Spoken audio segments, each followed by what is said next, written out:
Counsel, what I'd like to do is I'm just going to read the questions to you now, so please take your seats. So I'm going to read the questions, I'm going to have them marked, then I will take a short recess, let you all talk about it, and then come back. Thank you. So, all right, so I received 3 questions from the jury. The first one is, they appeared on note cards, so I don't know what order they came in, but this is the order I got them. This is the order I'm going to read them. What is the time frame for the OUI charge? Offense 002, Section 5, OUI at 12:45 or OUI at 5 a.m.? The second, are video clips of Karen's interviews evidence? How can we consider them? And the third, does convicting guilty on a subcharge, example offense 2, number 5, convict the overall charge? So I will give you some time to consult. I think the first one, I'll hear from you as to what the time frame is, and I don't need to hear from you now. That's pretty clear cut what they're looking for. The second one are video clips of Karen's interviews evidence. How can we consider them? Well, we know they are evidence and they can give them whatever weight they want. I would also be inclined to give a humane practice instruction, and tell me if you want the digital evidence instruction. It's a little awkward because it would be something like, before you consider any electronic communication in your deliberations, you must first find that it is more likely true than not that the person who appeared in the communication was in fact Karen Reed. So think about that when I come back out. But I think it's appropriate to give a humane practice instruction, and also tell me what you think about what to say about the weight. The third question is a little bit more, I think, unclear as to exactly what they're looking for. Does convicting guilty on a subcharge, example offense 2, number 5, convict the overall charge? What I'm proposing, I gave you both a verdict slip where I included the language. I know yesterday I said they have to be read hand in hand, the jury instructions with the verdict slip. I've incorporated the language from the jury instruction into the verdict slip. I've given each side a copy. When I come out, I'd like your input on whether you think this is appropriate. I would instruct them, as I did before, that they start at the top and work their way down. That's the only thing I did not specifically put in here, but I think it takes it step by step, an analysis to do it. So how much time does the defense want to be able to respond to me? Perhaps 15 minutes. Okay. And the Commonwealth? That will suffice. Okay, so it's 7 past. Why don't I come out at 25 after, give you 20 minutes? Thank you, Your Honor. Proceed. Court is in session.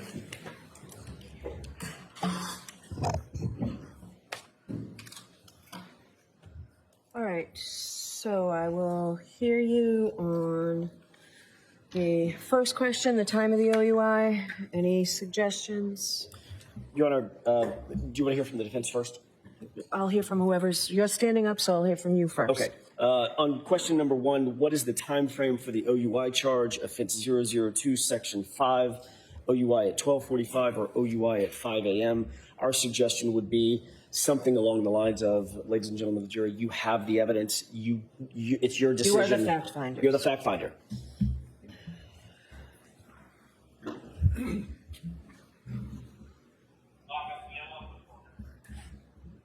Mr. Brennan, or whomever from the Commonwealth?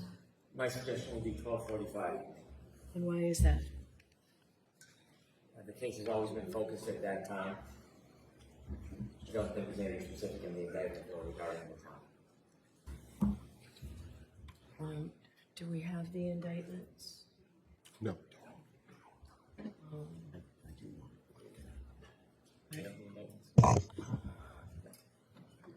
If it's not in the indictment, I'm uncomfortable telling them a time.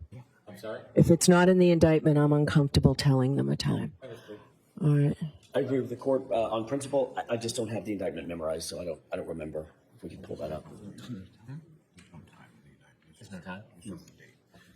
I don't expect that there's any time to be. All right, so I'll say you have the evidence, and remember, you are the fact finders, or something to that effect. All right. Are the video clips of Karen's interviews evidence? How can we consider them? So I'll tell you what I was planning on saying, then you can add to it. Sure. Yes, the videos are evidence. Give them whatever weight you think is appropriate to give them. And then I would give the digital evidence instruction and the humane practice instruction. The only thing I would respectfully ask the court to include in that sentence is give them whatever weight, if any, you deem appropriate. All right. If any. Okay. Thank you. Otherwise, it's fine.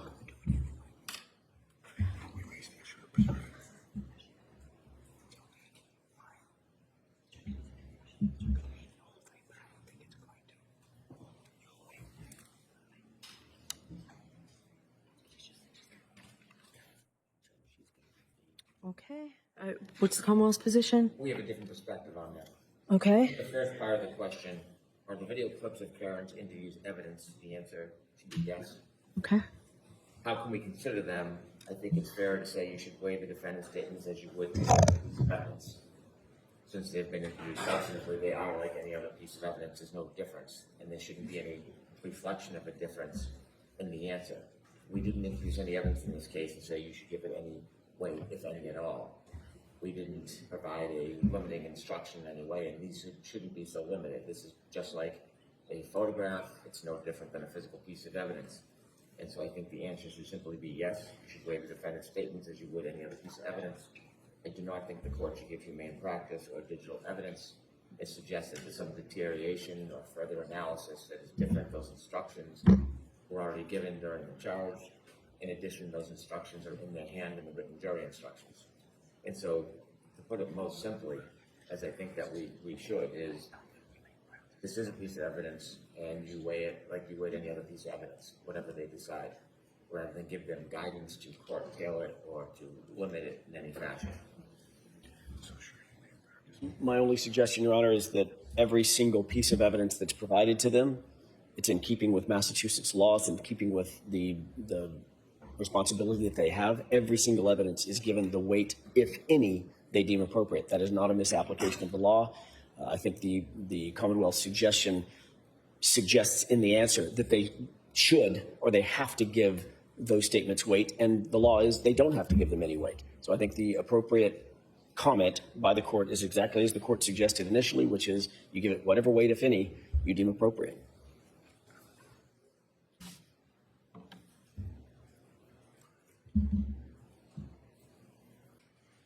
All right.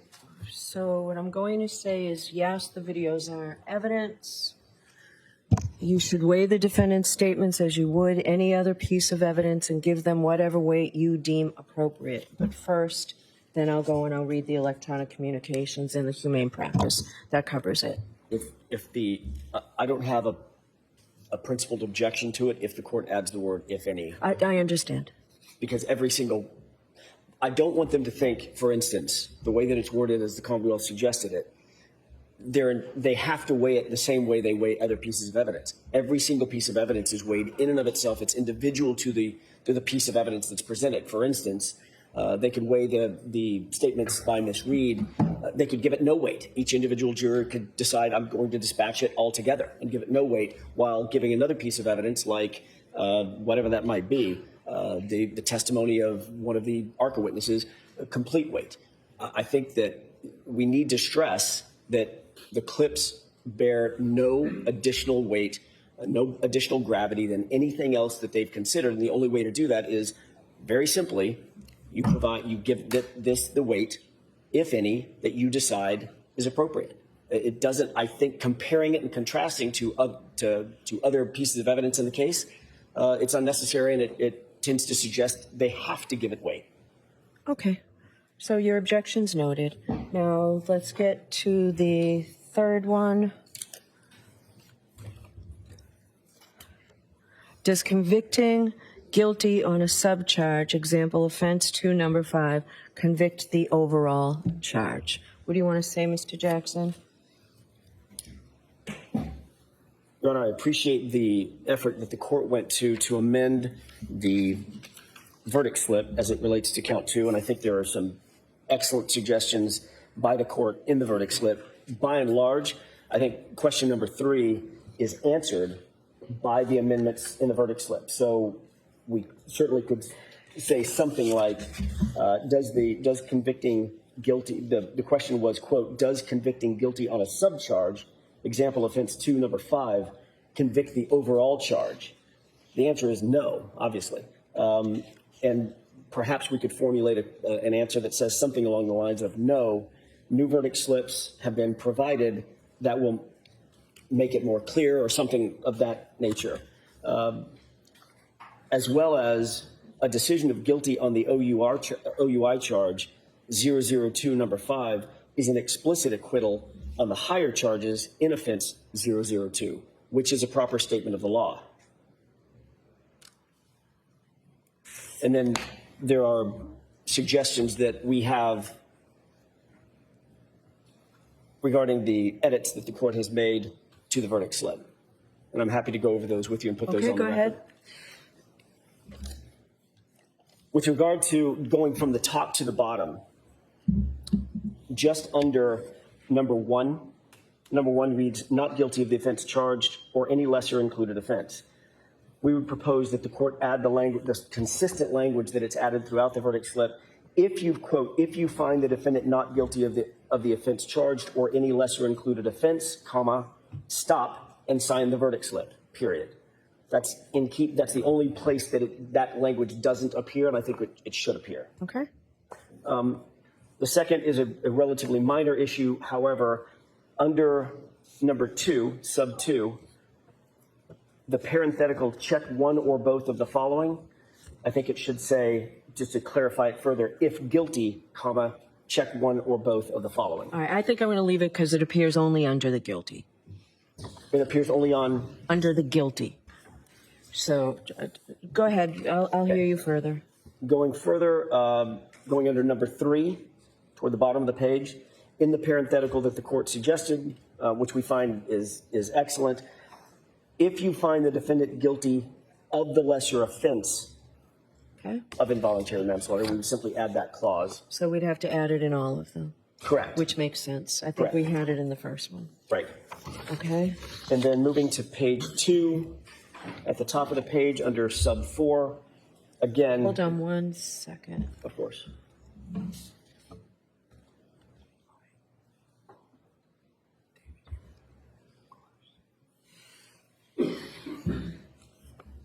Okay.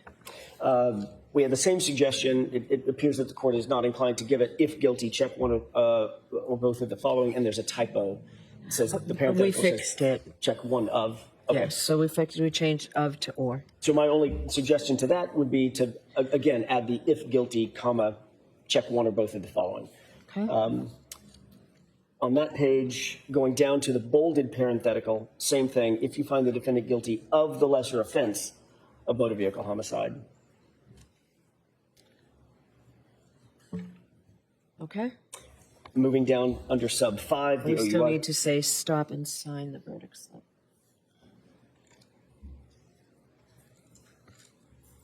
Right. After the word stop and sign the verdict slip. Yep.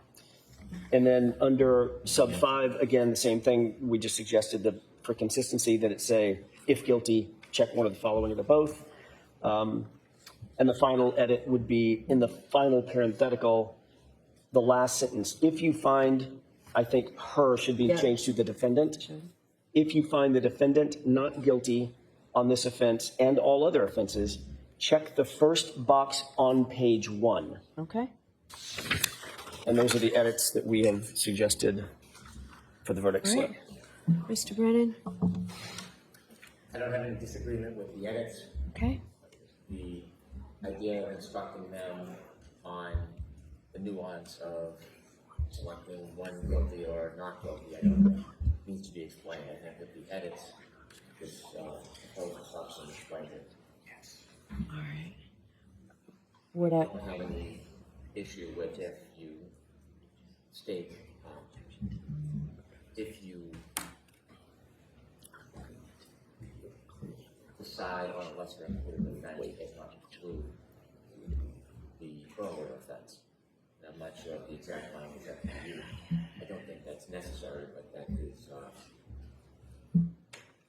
something I wouldn't have an objection to, but I think the form that you filled it out with the credits is going to be sufficient for them to follow. What do you think about the defendant's position that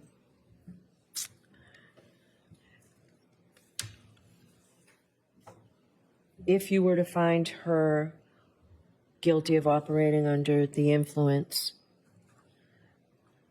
Mr. Jackson said explicit acquittal. I don't like that language. I think if you find it, it means you have found her not guilty of each of the others. That would be fine with us. I think it's better if you find her guilty of any lesser included offense that would not include the higher offense. All right. I think that's just confusing. So what I planned on doing was bringing them out and giving them each a copy of the amended verdict slip, explaining that it really is consistent with the jury instructions I gave them, but walking them through it. So we start from the top and then explain, if you find the defendant guilty, you're done. Stop, sign the verdict slip, and let the court officer know you have a verdict or something. I think I'll walk them through it like we do in civil cases. I don't have any objection to that. The only other thing is the digital instruction. Yes. We don't believe that it's necessary. I don't think that we should reemphasize that, and we're not asking for it. That All would right, be- so you're waiving it? We're waiving it. Okay. Yes, All thank right, you. I will do humane instruction, humane practice instruction. So I need 5 minutes, and Tori, your computer, to amend this if you can, and we'll make copies. So we'll bring the jurors in. Let them know that we'll be bringing them in shortly, Tony. All right, thank you. All right.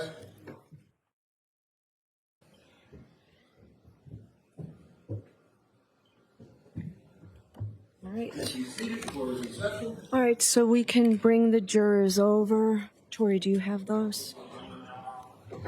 So Tony will take those. All right, so I'll take. Thank you.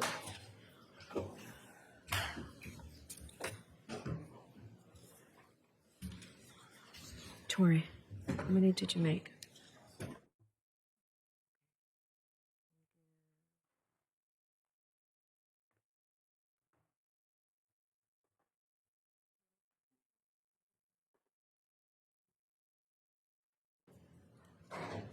Close back in session, you may be seated. All right, jurors, we're in receipt of your question. We've been working on making sure that the answers we give you are the right ones, so it's taken us a while. So the first question, what is the time frame for the OUI charge? Offense 002, Section 5, OUI at 12:45 or OUI at 5 a.m.? The answer to that question is that you folks have all the evidence, and remember, it's only you who decide the facts in this case. All right, that's the answer to that question. You are the fact finders. The second question, are video clips of Karen's interviews evidence? How can we consider them? Yes, the videos are evidence. You should weigh the defendant's statements in the videos as you would any other piece of evidence and give them whatever weight you deem appropriate. But first, before you may consider any such statement, you're going to have to make a preliminary determination whether it can be considered as evidence. You may not consider any such statement in your deliberations for the truth of any such statement unless, from all the evidence in the case, the Commonwealth has proven beyond a reasonable doubt that the defendant made the statement that she's alleged to have made and that she made it voluntarily, freely, and rationally. So that's the answer to that question. So for the third question, does convicting guilty on a subcharge, example offense 2, number 5, convict the overall charge? So with that, what I'm going to do is I have amended the verdict slip. It's the exact same verdict slip, and it's still consistent with the jury instructions I gave you, but it's a little bit easier for you to follow. And for purposes of going through this, we'll go through it together, and I've got a copy for each one of you, okay?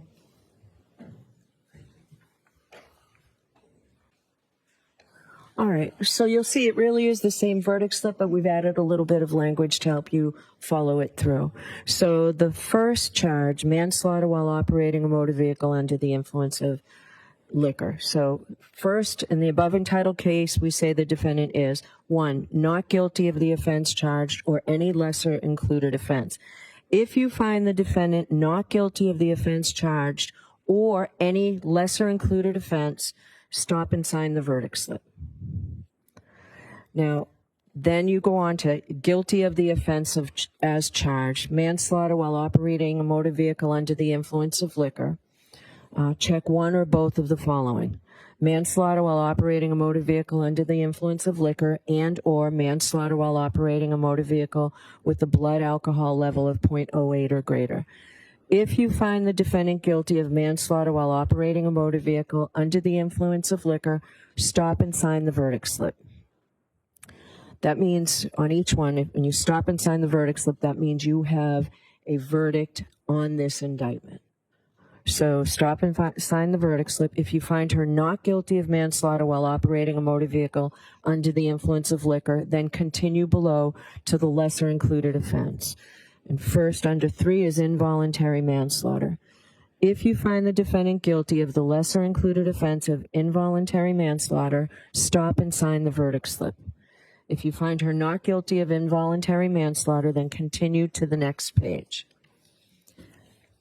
Guilty of the lesser included offense of motor vehicle homicide, felony OUI liquor, and negligence. And you have to check one or both of the following: motor vehicle homicide under the influence of liquor and or motor vehicle homicide by operating a motor vehicle with a blood alcohol level of 0.08 or greater.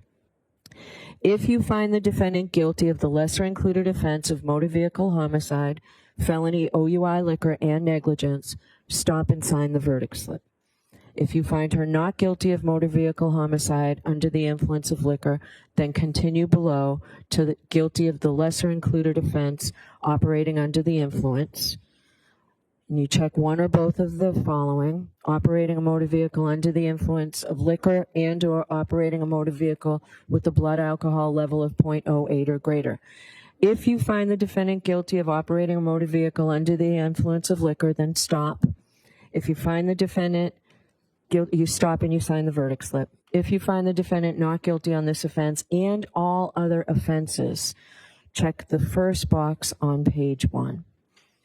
And remember, your decision must be unanimous. All right, does that make it any clearer, hopefully?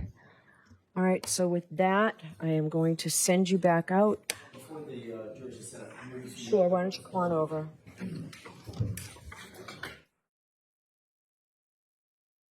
I heard myself say this, and I'm glad counsel told me I did. So if you go back and look at the form after 4, if you find the defendant guilty of the lesser included offense of motor vehicle homicide, felony, OUI, liquor, and negligence, stop and sign the verdict slip.